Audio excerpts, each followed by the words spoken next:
Dear Dr. Phil, I have been married for 3 years and found out my husband has been having an affair with a former coworker for 2 of those years.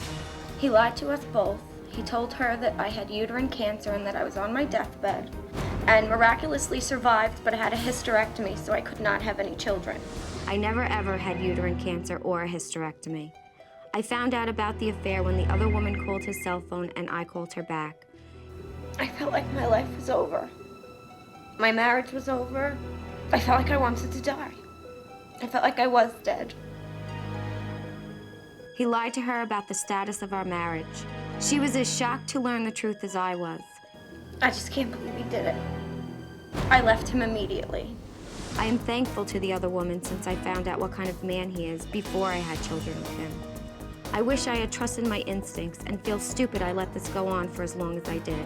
But I'm a lot wiser now and want to tell women my story so they don't make the same mistakes I did. Sincerely, Brittany. Okay, now, you had to have clues about this before you returned that phone call, or you wouldn't even have returned the phone call. You wouldn't even have dialed the number. Yes, many clues. How so? Clues. We had broken up about 2 years ago for a short time. We got back together within a month. I was looking on the internet at one of my sites, and you could store profiles on the sites. And I clicked on it to get my stored profile, and it had the woman's name on it. I said, "Who is this?" He said, "It's a girl I went out on a date with once, told her I couldn't do it because I still loved you, and nothing ever happened from that."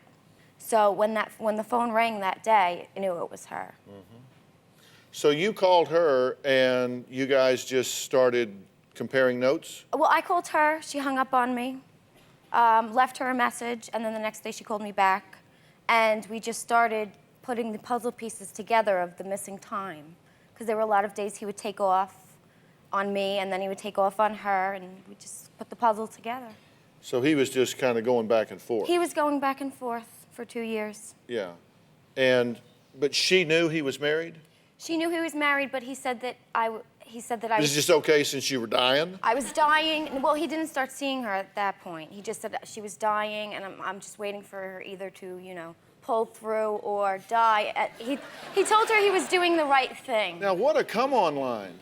Were you one of the thousands and thousands of people on the message boards that were saying, "Kandi, you need to kick that boy to the curb and get out"? I mean, you think she's being way too patient and forgiving, correct? Yes. I would not be that patient. Even if I had kids, I would have 10 jobs and do whatever I needed to do for those kids. I really would. I would have left him in a second. I know a lot of people have thought that you were foolish to hang on the way that you have, but I think you have made extraordinary efforts to try to salvage this relationship, to keep this family unit together for your children, for yourself. Mm-hmm. For Ed, I think you have made extraordinary efforts. But there comes a time where you say, "I'm not going to allow the most lost person here to guide this train. I'm going to make my own decision." Do you have a story or a question for me? Click the link in the description and tell me what in the world is going on.